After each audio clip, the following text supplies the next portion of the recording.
Paul Field, you were brief. I asked you to brief. You were, so thank you so much. And of course, we watched that story as it develops. UEFA bringing those charges against the Roma manager after those scenes we saw after the UEFA League final. I'm back with more headlines here in just a moment or two. Don't go away.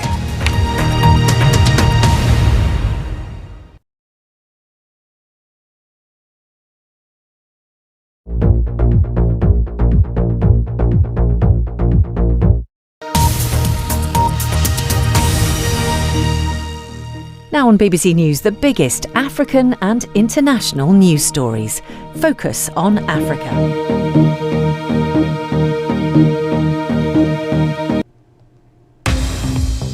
Hello and welcome to Focus on Africa. I am Peter Okwoche. Our top stories. An escalation in clashes between police and protesters in Senegal after the opposition leader Ousmane Sonko is given a 2-year jail sentence. At least 9 people have died. Good news for air travel on the African continent. The continent's post-COVID airline passenger numbers are the second highest percentage-wise for any region in the world. We'll find out why they're soaring so high. Also on the program, all the sports with Mimi. As 5-time African Female Footballer of the Year, Asisat Oshoala's Barcelona side get ready to face off Wolfsburg in the Women's Champions League final.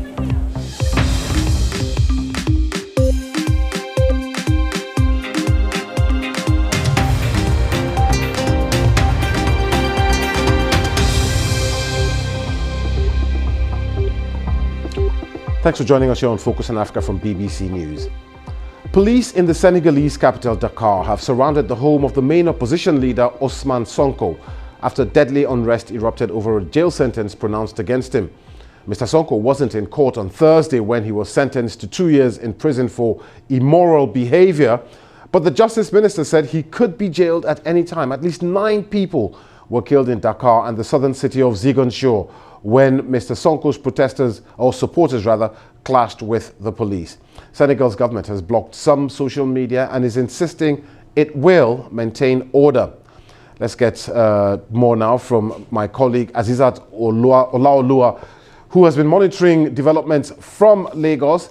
Azizat, these protests have been going on for a while, but in the last 24 hours, they've gotten more violent. Explain this to us. Indeed, because by this 2-year prison sentence, it means that Mr. Ousmane Sonko may be disqualified from contesting for the position of a president in the upcoming election scheduled for February 2024. And that is why his party, Pastef Party, has been saying that the allegations and all legal cases against him are politically motivated and orchestrated by the government. And this, they say, is suspicious because there is growing political tension that President Macky Sall may be nursing the idea of seeking a third term, and that could be encouraged by the revised constitution of 2016. But the president has neither confirmed nor denied these rumors, and that is fueling the tension there that by Mr. Sonko being sentenced, it could pave the way for President Macky Sall to, have an easy run during the elections. Now, Mr. Sonko himself was not in court rather after being found guilty of corrupting youth. What exactly does this mean? Indeed, and so what that means basically is that it is debauching or encouraging debauchery of a person below the age of 21. In simple terms, it could mean that, using your power, taking advantage of your position to have sexual relations with somebody below the age of 21. And the interesting thing about yesterday's court verdict was that, like you said, Mr. Sonko wasn't in court. His co-accused, who was also allowed to leave. And the Justice Minister said that he could be arrested anytime. Even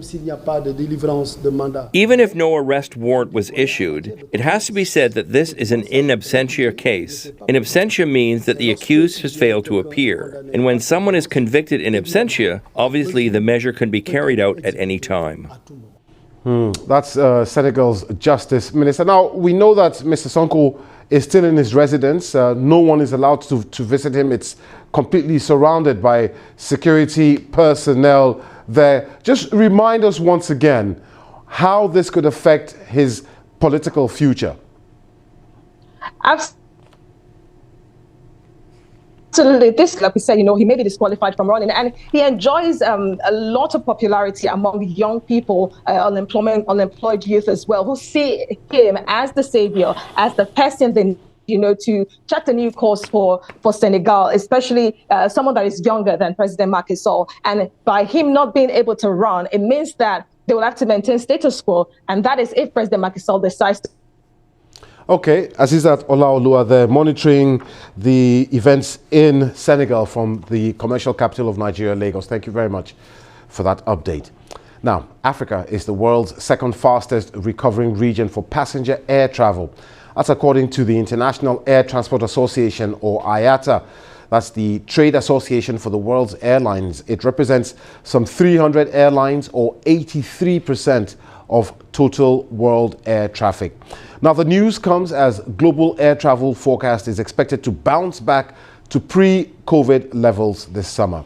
According to IATA, in the month just gone by, traffic in African airlines rose 53.5% versus a year ago. That makes Africa, as I said, the second fastest amongst the regions after the Asia Pacific region, which saw a 192.7% increase. And globally, passenger traffic is now at 90.5% of pre-COVID levels. Let's get more on this now. I'm joined by Lyndon Burns, who is an airline industry commentator and managing director of Plane Talking. Thanks for talking to us, Mr. Burns. Why are Africa's passenger numbers on the rise? Hi, good evening. Well, the numbers sound impressive, but you've got to remember we're coming off a very low base. And let's just put it into perspective for a second. What have we got in terms of Africa's population? We're 18% of the global populace, but we only represent about 2% of global passenger traffic. And we've been coming off a situation where, the industry and demand for air traffic, both for air travel and for cargo traffic, had pretty much fallen through the floor. So we're bouncing back. The recovery is looking promising. North Africa, West Africa, and East Africa, the traffic numbers, the number of people and the amount of tonnage being carried has exceeded 2019 levels. So that's significant. But in Southern Africa, which is one of the economic powerhouses, still around 30% below 2019 levels. And that reflects a lot of capacity that was taken out of the market here with the demise of 4 airlines and the downsizing of South African Airways by over 80%. What is more worrying that came out of the IATA numbers, the latest numbers, is that the average load factor on an African passenger plane is only 69.8%. That means there's still, more than a quarter of capacity that's not being taken up. Indeed. And why is this? I mean, Mr. Burns, if I could come in here, because every time you listen to these statistics, I mean, these latest ones seem to be positive, but air traffic within Africa is still a huge problem. Why is this? So it's for a number of reasons. First of all, we've got the lowest amount of connectivity. If you want to, it's easier, in fact, if you want to travel from where I am in Cape Town to, say, Dakar in Senegal, the easiest way for me to get there is either via Paris or via the Gulf. There are no direct flights. And it's that kind of mismatch. Second of all, we've got very high costs in Africa, and businesses and individuals in the current environment where we've got high inflation, rising interest rates, and all of those other cost inputs and weakening currencies here. Everyone's watching their pennies. We've seen the advent of video conferencing and how that's impacted on business travel and corporate travel. So that's not bad. So when I said earlier on, the traffic numbers are looking good, the profitability and the profit yield or the margin on tickets in Africa is still low. Indeed, it's indeed.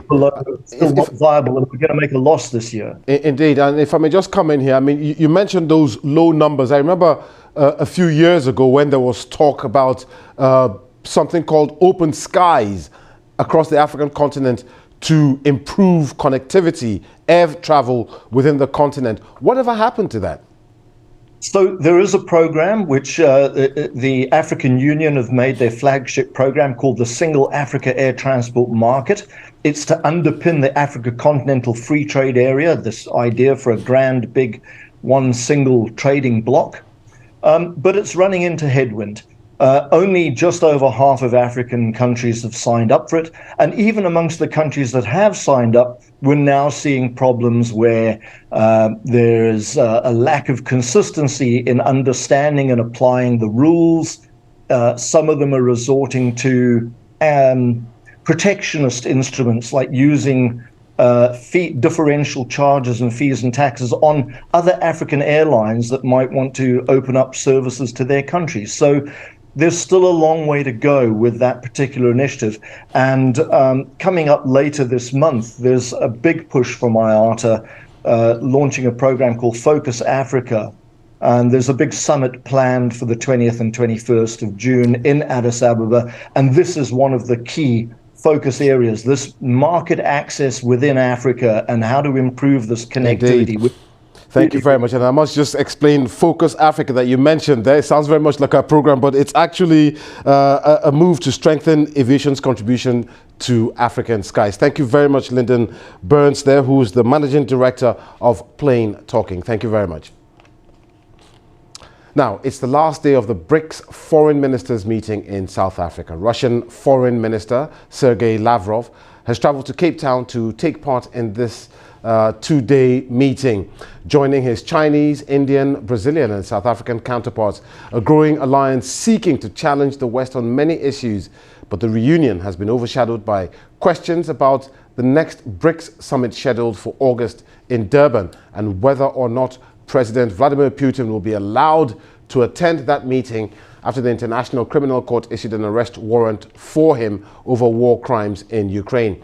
Well, answering questions from the BBC's Andrew Harding, South African Foreign Minister Naledi Pandor says they are considering moving the BRICS summit to China to avoid having to arrest Vladimir Putin, though all BRICS members would have to approve any decision to move the summit from South Africa.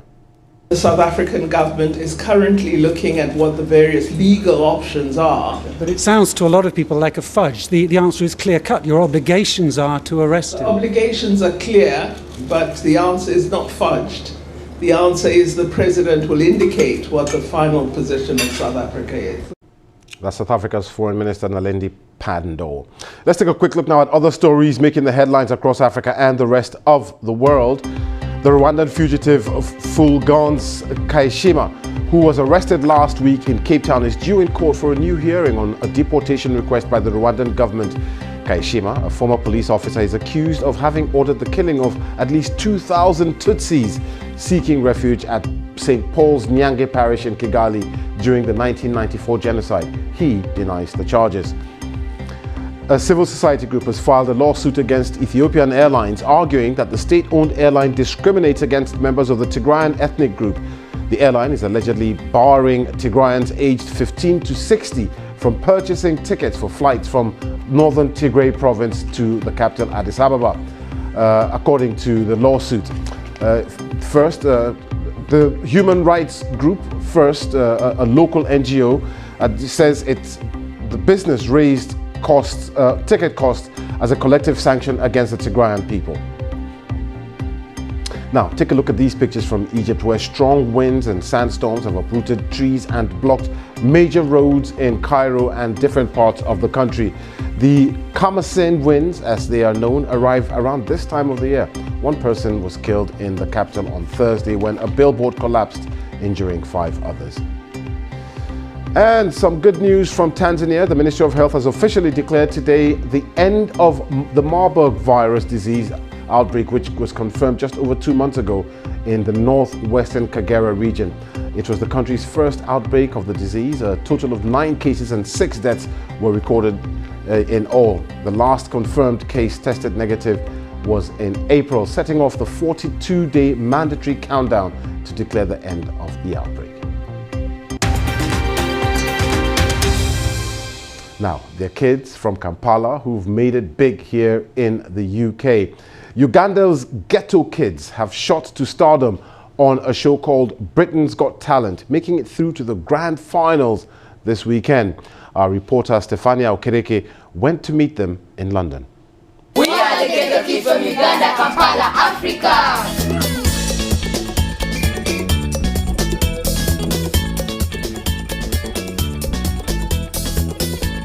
You become superstars. I'd like to know, how do you all feel? We feel so excited and we feel so happy because this is an opportunity to be here, because not everyone comes on that stage, so it's a blessing.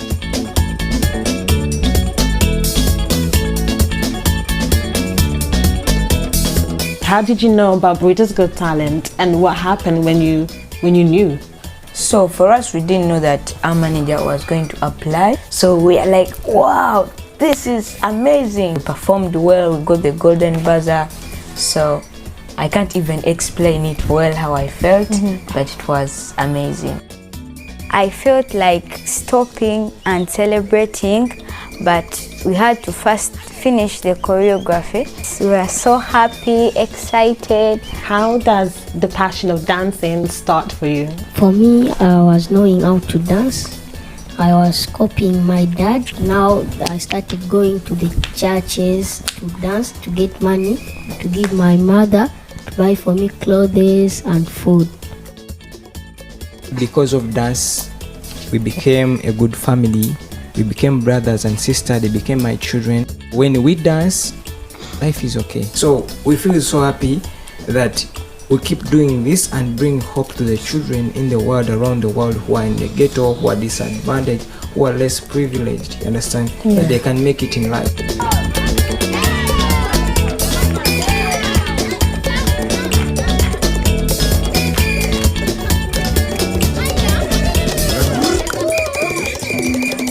I tell you what, when they came into the office a few days ago, we were all in awe. Big stars. Hope they win tomorrow. Still to come, we'll have all the sports as Gambia are out of the Under-20 FIFA World Cup in Argentina.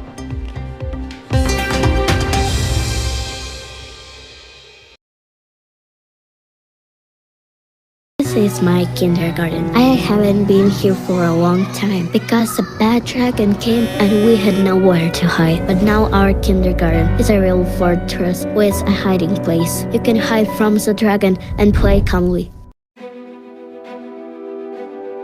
Whoa! There is art all over Istanbul, but this has to be the strangest of all. Music is such an important tool in our lives, not just to bring pleasure, but also to heal and to bring hope. We're just in a period now that African brands are just owning that, owning what we have and projecting it in however they see fit. I just love this place because this is somewhere where memory itself is set in stone. Inspiring arts and culture on BBC News. What does it take to become a top opera star like tenor Jonas Kaufmann, Welsh bass baritone Sabrin Tervel, and soprano Sonia Yoncheva? I'm on a mission to find out how opera is trying to attract new audiences and reinvent itself. I think music has the power to change the world completely. That's Take Me to the Opera with me, Zainab Badawi, on BBC News.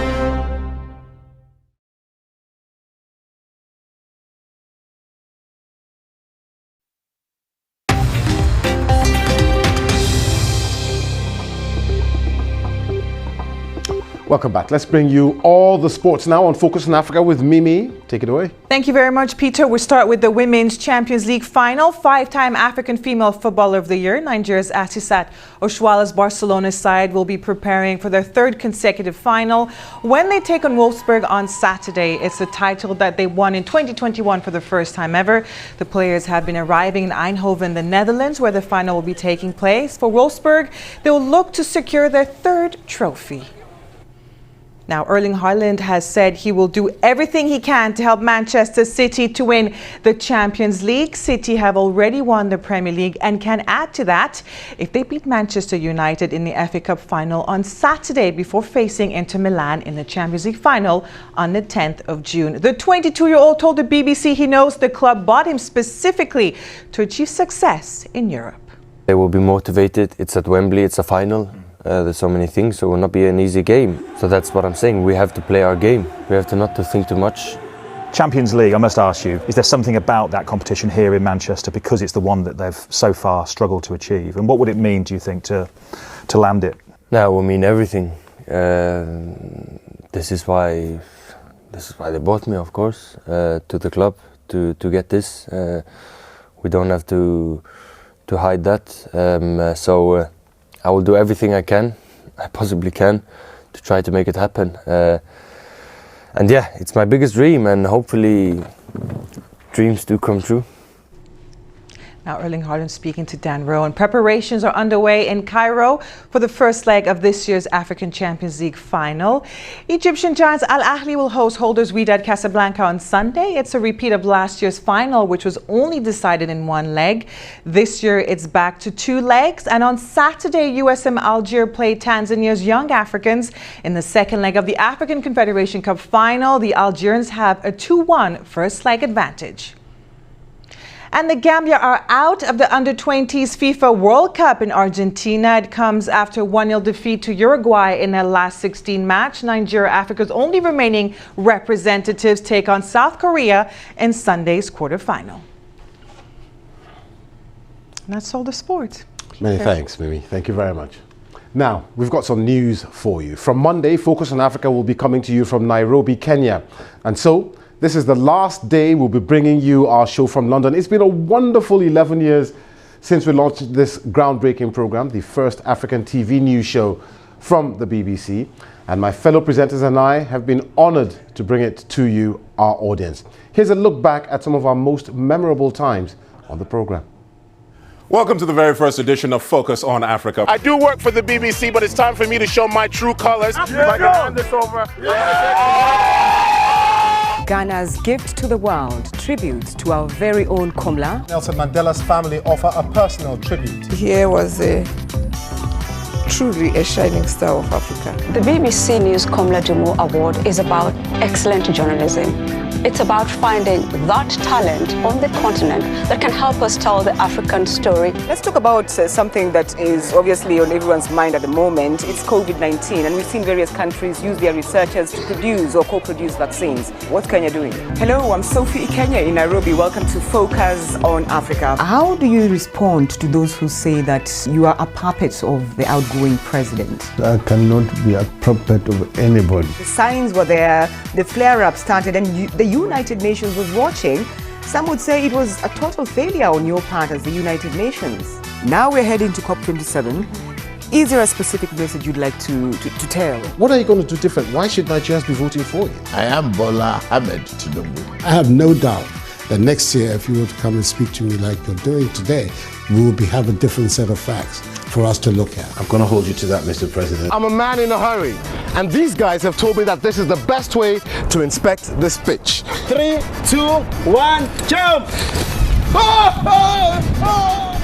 It's time to start my journey towards earning my black belt in Brazilian Jiu-Jitsu.